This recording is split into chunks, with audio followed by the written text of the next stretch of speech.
Parece que por fin vamos a tener un esquema gobierno-oposición de verdad en Colombia. Una oposición organizada, con una línea ideológica, buena presencia en el Congreso. Un gobierno que está en el otro extremo ideológicamente, que arrancó pisando fuerte y que no quiere hacer concesiones con los políticos. Un esquema gobierno-oposición en Colombia, nunca lo hemos visto. ¿Cómo funcionaría eso? Sí lo habíamos visto y yo sé quién tiene las claves. Fernando Cepeda.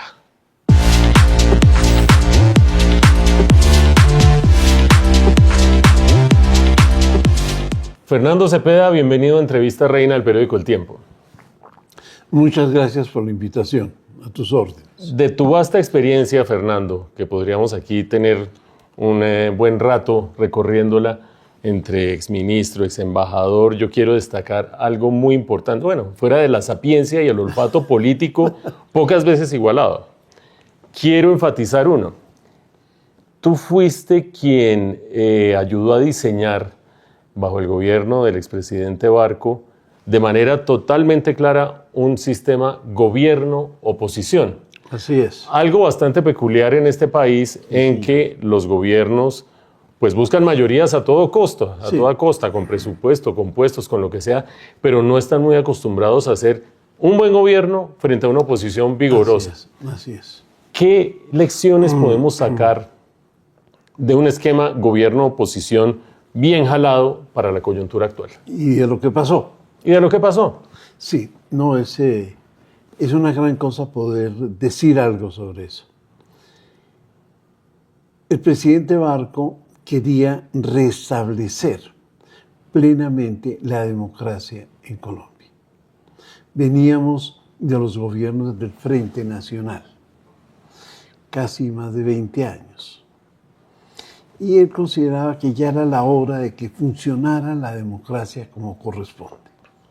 Y entonces anunció en su campaña que haría un gobierno oposición, lo cual sonaba también muy raro y complicado.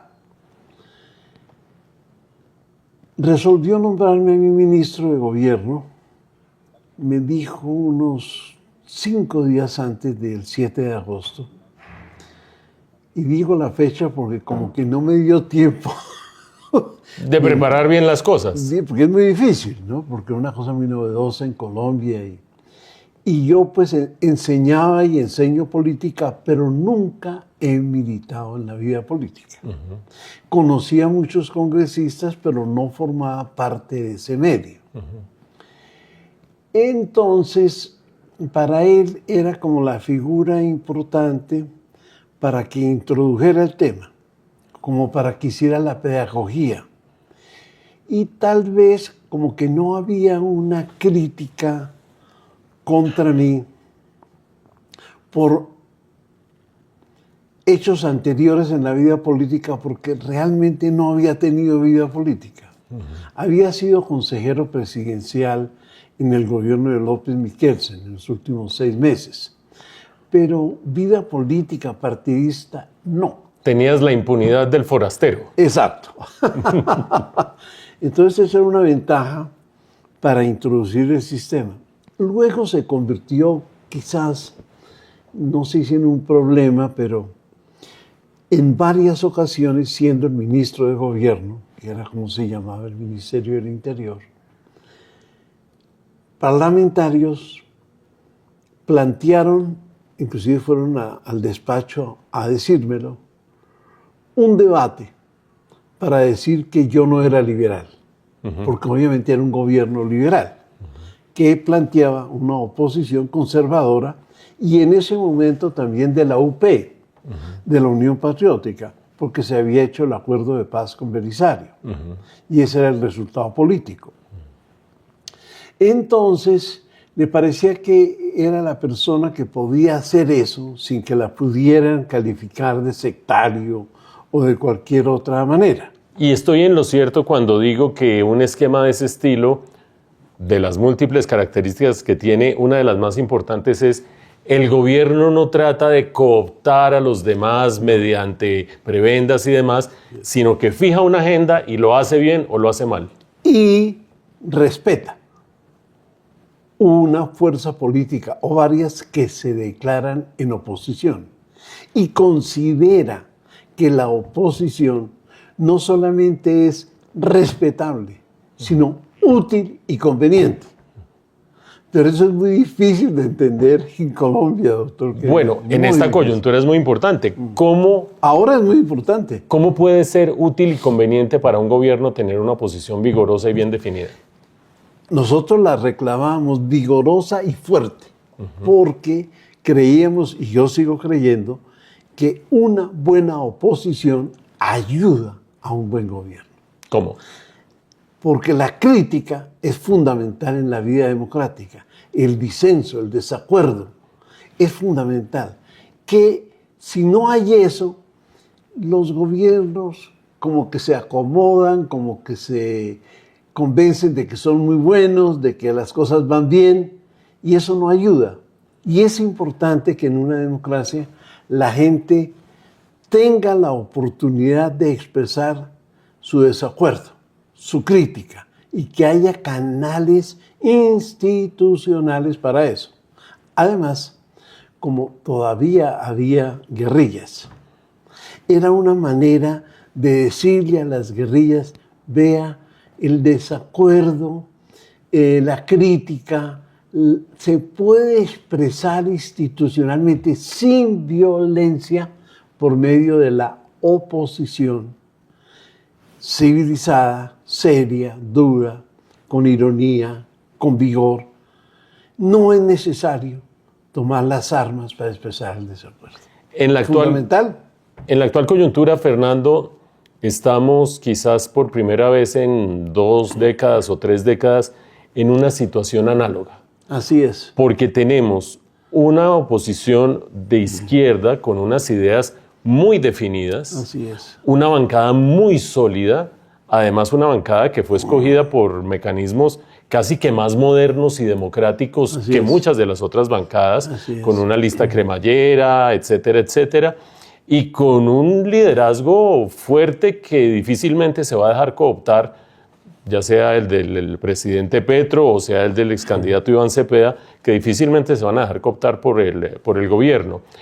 Es una coyuntura inédita en el pasado reciente a la que estamos enfrentando y corresponde a eso que conceptualmente llamamos gobierno-oposición. Yo le diría que sí.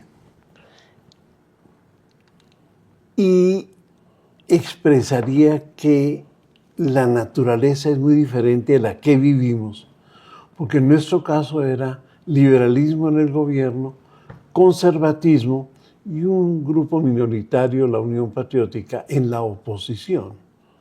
Pero hoy es muy diferente.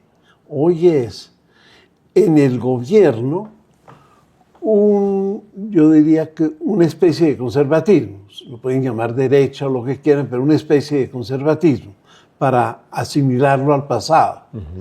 Y una izquierda muy fuerte, que no era en ese momento la Unión Patriótica, que eran los representantes de las FARC. Eran exguerrilleros que se hicieron elegir, no fueron como los de ahora, que recibieron una curul gratis, no. Estaban unas personas que eran miembros de la guerrilla, que se habían incorporado a la vida civil y habían sido elegidos en Senado y en Cámara. De manera que es una situación muy diferente, porque hoy lo que tienes es una izquierda fuerte, que puede alegar que tiene 12 millones de votos, casi o lo mismo que el gobierno. Una izquierda que acaba de salir del gobierno, no viene de la nada, no viene de cero, que ha gozado de las mieles del gobierno, incluyendo en el concepto de mieles palancas políticas, herramientas políticas de lucha política, inclusive electoral. De manera que no es una novedad para ellos criticar a un gobierno porque saben lo que es un gobierno y saben lo que es una oposición. El tema complicado aquí es si aceptan hacer una oposición que yo llamaría como se llama en Inglaterra, una oposición leal, un loyal opposition. Consistente en que usted respeta el gobierno, respeta las reglas del juego y respeta el buen trato. Y el gobierno, pues obvio, es el primero que debe dar ejemplo en respetar la oposición, en exaltarla inclusive, en tener el mejor trato con la oposición. Si usted comienza denominando a la oposición como fascista o nazista, pues se acabó, ya no hay trato. ¿Qué es lo que ha ocurrido? ¿Te parece que como se han dado las cosas después de la segunda vuelta electoral, el ambiente es propicio para un buen esquema gobierno-oposición? No, no es el más propicio, infortunadamente. ¿Qué clase de terreno estamos pisando? Porque si usted comienza como oposición diciendo que hubo fraude, si usted comienza como oposición diciendo que no reconoce la legitimidad del gobierno, pues ya yo diría que no hay oposición, porque la oposición existe si hay gobierno, y gobierno legítimo, y gobierno reconocido. Si no hay eso, no hay oposición, hay otra cosa. Llámela subversión civil o subversión armada, llámela como quiera. Sabotaje lo que usted quiera. Pero la oposición requiere, como principio fundamental, el reconocimiento de la legitimidad plena del gobierno y el respeto al gobierno. Si usted comienza diciendo, hubo fraude, no respeto al gobierno, no lo reconozco, y además el presidente soy yo y no usted, ¿De ahí para dónde? ¿De qué estamos hablando? Caractericemos un poco a la oposición y después al gobierno. Sí. En la oposición tenemos dos actores fundamentales. Uno de ellos, el presidente Gustavo Petro, que ya pronto será expresidente, cuyos ímpetus para muchos observadores dan como para pensar que quiere tener un lugar en la historia, sea en la sección democracia, sea en la sección caudillismo, sea en la sección inspiradora, lo que uno quiera, pero no necesariamente democracia. Y tiene a Iván Cepeda, quien ha tenido un momento casi que único en su historia de brillar como un líder de la izquierda en Colombia, y a veces uno piensa que se le va entre las manos por los vaivenes de Petro y por su incapacidad de fijar una distancia frente a Petro. ¿Qué piensas que va a pasar con una oposición que arranca desconociendo las reglas del juego? Pues sí, digamos que es lo menos recomendable y lo que menos garantizaría un juego legítimo, civilizado, democrático, inteligente, gobierno, oposición. Ya de entrada, eso está cancelado. De entrada. Porque los supuestos básicos están negados. Así no se puede. Y luego, en la oposición, fíjese usted que Iván habla de que él es el jefe de la oposición. Iván Cepeda. Y el presidente seguramente va a alegar lo mismo. Sí. Fíjese que durante el gobierno de Petro, nadie alegó eso. Pero Petro llegó a la presidencia con el reconocimiento de todos los medios, desde el primer día y durante 4 años, que lo definían como el jefe de la oposición, que era una ventaja enorme. Que lo califiquen a usted como jefe de la oposición es una ventaja política enorme, porque lo que están diciendo es que usted es el próximo presidente, ¿no? Si le va bien las elecciones. Pero usted es el que va adelante. Usted es el jefe de la oposición. No es cualquier otro. Entonces, ese reconocimiento es vital. A Petro se lo hicieron. A Paloma Valencia no se lo hicieron. Nunca. A Álvaro Uribe no se lo han hecho. Sí, en cambio ahora vamos a tener una situación en que ya uno de ellos habla, yo soy el jefe de la oposición, que es Iván Cepeda. Y Petro, si sale a hacer lo mismo, pues va a alegar lo mismo. Entonces tendríamos una oposición dividida. Ajá. volvamos a recuperar tu característica de la impunidad del forastero, esa impunidad que debe ser el outsider de la política. Sí. Un consejo en este momento para Iván Cepeda y un consejo en este momento para Gustavo Petro, de cara a tener una oposición funcional que llegue nuevamente al gobierno. Así es. El primero para Iván Cepeda, que se declara jefe de la oposición, es que tiene que reconocer la legitimidad del gobierno que viene, de Abelardo de la Espriella. Tiene que reconocerla. Si no la reconoce, está diluyendo, está evaporando la posibilidad de una oposición. Y para el presidente Petro, pues lo mismo, porque él también está diciendo que hubo fraude, que el presidente es Iván Cepeda, así de frente, sin matices. Entonces, claro, están negando la posibilidad de que haya un escenario gobierno-oposición, que es lo más democrático y lo mejor para una democracia. Un breve paréntesis sobre Gustavo Petro. No podemos desprendernos de la circunstancia de tener a Estados Unidos marcándolo cuerpo a cuerpo con el Mundial de Fútbol. ¿Qué puede pasar allí, Fernando? Al margen de consejos o no consejos, ¿tú qué crees que va a hacer Estados Unidos con la lista Clinton, el presidente Petro? ¿Le va a dar libertad? ¿Lo va a tener ahí marcado? Pues a mí me cuesta trabajo creer que lo van a sacar o eximir de la lista Clinton, porque eso habría sido muy posible si el comportamiento del presidente Petro en estas últimas semanas hubiera sido el más democrático, el más adecuado, el más respetable.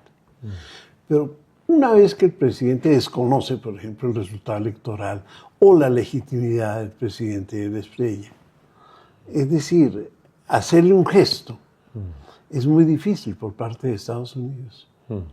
De manera que yo tengo mis dudas de que eso pueda ocurrir, como ojalá hubiéramos querido todos que ocurriera, porque no nos interesa que haya un presidente de Colombia y tampoco un expresidente de Colombia en una lista que es infame. No queremos eso, por favor, porque de alguna manera nos afecta a todos, de alguna manera. No queremos eso. Pero me parece que el comportamiento después del 21 de junio no favorece una decisión de ese estilo por parte del gobierno de los Estados Unidos, porque sería como un respaldo. A lo que ha venido diciendo. Exacto. La izquierda está en una encrucijada, Fernando, porque está en su mejor momento político de mucho tiempo, institucionalmente, en términos de discurso, en términos retóricos, en términos de recursos, pero a la vez se está jugando con dos cartas que están jugándose mal. Porque pues, al desconocer los resultados de las elecciones, Iván Cepeda está perdiendo una oportunidad histórica y Gustavo Petro va a quedar prácticamente acorralado en esta coyuntura. Más la desobediencia civil. Más la desobediencia civil. ¿Y qué más quiere? Es decir, están acabando con la posibilidad de una oposición democrática. ¿Y allá adentro no ves una capacidad reflexiva de algunos líderes de segunda nivel de hacer algo? No, yo no veo eso. Y le voy a decir algo que a muchos les puede parecer sorprendente. Yo digo que el legado político de Petro, la izquierda dirá otra cosa, y sus partidarios, yo digo, el legado político que deja Petro es, por primera vez en la historia de Colombia, una izquierda con capacidad de ser alternativa viable de gobierno, democráticamente. ¿Y la va erosionando? Eso no es cualquier cosa, doctor. Claro que no. Eso es lo máximo. ¿Pero lo está erosionando o no? Lo está erosionando, pero claro. Y ellos mismos lo están erosionando. Porque al declarar la desobediencia civil, pero si esto es lo máximo que se puede hacer ya, después de que usted ha hecho toda la oposición posible en todas sus formas, y ya ha agotado eso y desesperado, usted dice, bueno, desobediencia civil. Sí, ya es el desespero máximo. Pero no el comienzo. Por favor, no, por favor. Usted hace desobediencia civil cuando no hay otra manera de estar en desacuerdo con las leyes o en desacuerdo con las políticas, cuando no hay otra. Pero es que aquí hay todas las maneras posibles. Hay elecciones, hay recursos ante el Consejo de Estado, ante la Corte Suprema, ante la Corte Constitucional. Es decir, esto no está cerrado. Esto no es hermético. No. De acuerdo. De manera que tienen todas las posibilidades de ejercer una oposición inteligente, civilizada, eficaz y con la base política que ha dejado Petro de ser alternativa viable de gobierno, doctor. Eso nunca lo habíamos tenido en nuestra historia. Nunca. Muy bien, pasemos al gobierno, Fernando. Por una parte, pues has dicho que quizás lo que no debería hacer es tratar a la oposición como la está tratando, que es deslegitimándola, caracterizándola de manera... nazista, fascista, no sí, puede ser. Sí, pero hay un segundo rasgo sobre el que quisiera que profundizáramos. Mucha gente pensaba que Abelardo de la Espriella llegaba al poder y empezaba a acariciar el sistema político, empezando quizás por el Centro Democrático. Y nada de eso. Ha mantenido distancias con el Centro Democrático, ha sido por lo menos en la palabra, no sé si en los hechos, un poco displicente con el Congreso mismo. ¿Cómo ves ese comienzo frente al aparato político, llamémoslo así? Ese, como lo ha escrito usted, Abelardo de la Espriella es un fenómeno político, yo diría que exótico en la política colombiana, ¿no? Es un outsider realmente. Es casi como si no hubiera políticos en Colombia. ¿Cómo es posible que una persona que no está en el juego político, en 6 meses, por lo menos a la vista, es posible que hubiera habido una campaña secreta antes, pero en 6 meses a la vista se hace presidente de Colombia? Pero, perdón, yo no había visto eso, por favor. Entonces... ¿Y ahora que lo viste, cómo lo explicas? No, pues, es que una persona que dice, no acepto apoyo de los partidos políticos, no acepto apoyo del sector económico, aquí voy solo, dejarme solo, como un torero, dejarme solo, pero por favor, y gana, y está montando su gobierno, y está nombrando ministros. Entonces uno dice, ¿pero qué pasó en Colombia? Por Dios, claro. ¿Dónde están los partidos políticos? Y entonces el doctor Fernando Cepeda se monta en un avión y resulta ser que se le sienta al lado el presidente de la Espriella en un viaje de 1 hora. ¿Qué le dice el doctor Fernando Cepeda? Yo le digo, dígame si es verdad que usted realmente hizo la campaña solamente en 6 meses, o, como dicen algunos, que usted ya llevaba varios años, por lo menos 2, armando una estrategia para llegar a la presidencia. Porque hay ese cuento. Yo pregunto y me dicen, no, llevaba ya 2 años. Y en algunas cosas parece que sí, porque uno ve que hay un conocimiento detrás de unas decisiones, que no es una improvisación, no. Pum, pum, pum. No, que hay una estrategia, que hay una cosa clara, que no es una improvisación. No fue una improvisación la campaña, no es una improvisación los nombramientos de ministros, no es una improvisación su comportamiento frente a los partidos. Es decir, haya habido una estrategia bien pensada, bien calculada, bien manejada. ¿Cómo ves esa relación con el Congreso? El ser, por lo menos en la retórica, relativamente displicente o por lo menos distante del Congreso. Claro, el Congreso son los partidos políticos. Y él ha dicho, no quiero su apoyo. Pero ya ganó las elecciones. Pero ya ganó las elecciones y ahora necesita el Congreso. Entonces ahí tiene que haber una relación diferente.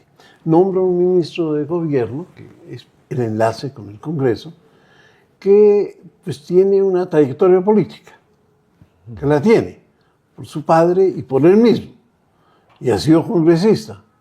Entonces ya ahí hay un gesto, ya hay una manifestación de decir, bueno, yo reconozco, ¿no? Mando a alguien que hable su mismo lenguaje, Exacto, por lo menos. yo reconozco que tenemos ahí una conversación. Bueno, ese es un aspecto. El otro es que no va a aceptar, yo creo eso y confío en eso y deseo que sea así, no va a aceptar un juego de intercambio de favores políticos con el Congreso. Cosa absolutamente inédita. Exacto. Pero que debe respetar la autonomía del Congreso, la dignidad del Congreso y de los congresistas, así como la de la presidencia y la del Ejecutivo. Y ya no más ese intercambio de favores y de votos y de cosas que desacreditan al Congreso y desacreditan al presidente. Recuperemos tu época de ministro de gobierno, en ese momento se llamaba ministro de gobierno. ¿Cómo logra uno que el Congreso le camine a las iniciativas del Ejecutivo sin esa clase de dádivas, sin esa clase de prebendas? Uno diría, pues con la berraquera del discurso del gobierno. Pues fíjese usted, es una situación inusitada.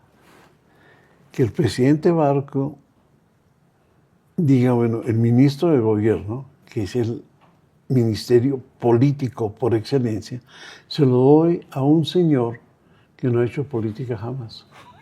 Que enseña política, pero que no ha hecho política jamás. Primer punto, complicado. Segundo punto, voy a hacer gobierno oposición. O sea, se supone que tiene mayoría en el Congreso. Si no, está perdido, está cometiendo un error descomunal. Entonces, tiene mayoría, aunque no una mayoría desbordante. El nuevo liberalismo hace el favor de decir, no soy oposición y no soy gobierno. Yo hablé eso con Galán. Yo voy a atemperar la relación entre gobierno y oposición. Y, perfecto, Luis Carlos. Yo fui a pedirle en nombre del gobierno que apoyara al gobierno. Y me dijo, no, ministro, yo lo que voy a hacer es atemperar. Yo no, me parece excelente.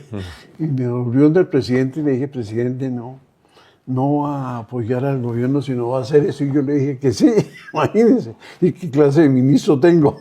No, dijo, sí, no, está bien, me parece muy bien. Y eso fue lo que hizo Galán. Esa figura de los partidos que no son ni de gobierno ni de oposición, sino que atemperan, hoy en día son los partidos bisagra. Y desde el estatuto de la oposición, pues tenemos unos que se declaran de gobierno que no le dan las mayorías suficientes al gobierno de la Espriella, unos de oposición que son fuertes, vigorosos y tal, y los que cualquiera diría con prejuicios independientes, que son un poco lentejos en términos generales porque van detrás de las prebendas. ¿Cómo se van a poder manejar si el gobierno no quiere dar prebendas? Fíjese usted, yo no recuerdo haber dado una prebenda.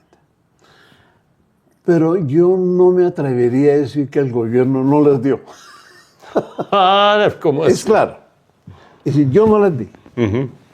Primero, porque no me salía del alma. Segundo, porque no tenía el conocimiento para hacer eso. Yo no estaba en la política. ¿No? Y tercero, porque me parecía que en el esquema gobierno-oposición había que manejar eso de otra manera. Que el gobierno debía tener mayorías que debían responder a su responsabilidad como partido de gobierno. Y la oposición como tal, y entonces yo no tenía ese problema.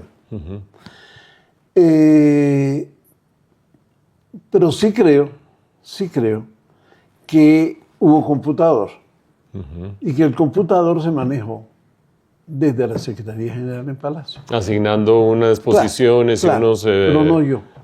Bueno, muy bien. Traigámoslo al presente. El presidente de la Espriella podrá pasar iniciativas importantes cuando sea, pero sobre todo al comienzo de su gobierno, si los partidos de bisagra, o independientes, no empiezan a ver ciertas prebendas. Es decir, ¿qué tan lejos está el discurso de yo no transo con la realidad de un Congreso que es difícil de cambiar? Pues bueno, él va a tener, y ya ha comenzado a tener el apoyo de, por ejemplo, el Centro Democrático. Yo no sé si él respondió que gracias, creo que no, pero el Centro Democrático dijo, yo soy partido de gobierno. No sé si otros lo han dicho, por lo menos no he oído, puedo estar mal informado. Salvación Nacional, pero... Bueno, yo creo que él va a tener, de hecho, unos partidos de gobierno que son mayoría, de hecho, así no lo declara. Y va a tener una oposición fuerte. y que con eso va a poder manejar algunos temas en los cuales esté interesado en materia de legislación, por ejemplo. Yo no creo que den para una reforma constitucional y no creo que se necesite, pero no darían para tanto.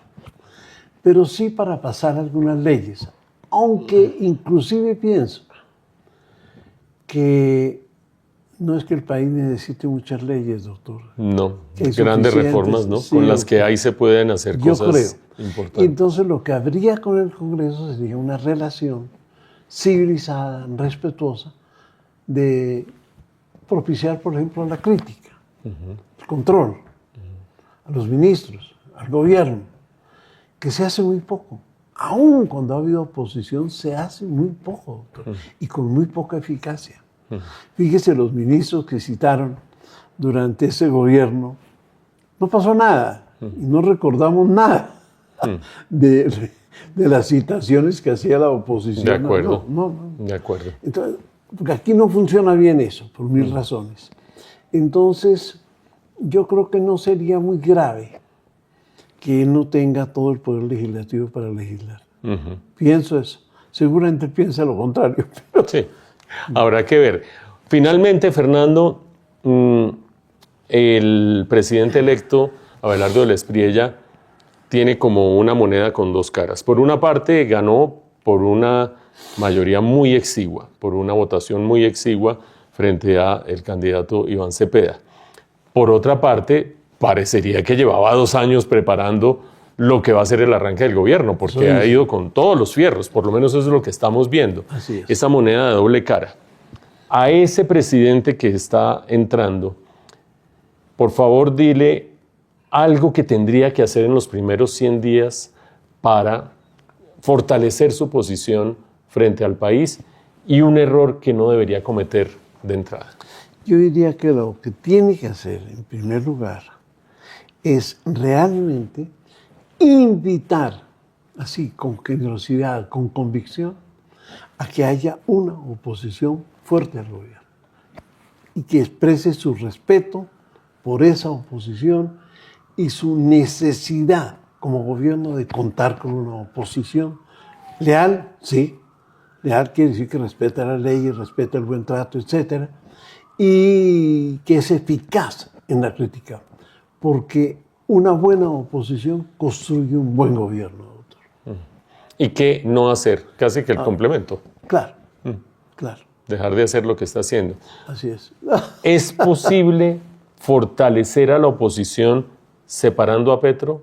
Es decir, seguir adjetivando a Petro, quizás una colaboración con los Estados Unidos para algo, y a pesar de eso, considerar que la oposición es firme, o en Colombia la oposición es Petro. Yo creo que va a ser muy difícil el tema de la oposición como yo la concibo, leal, seria, civilizada, dura, fuerte, con ironía, con críticas, ¿no?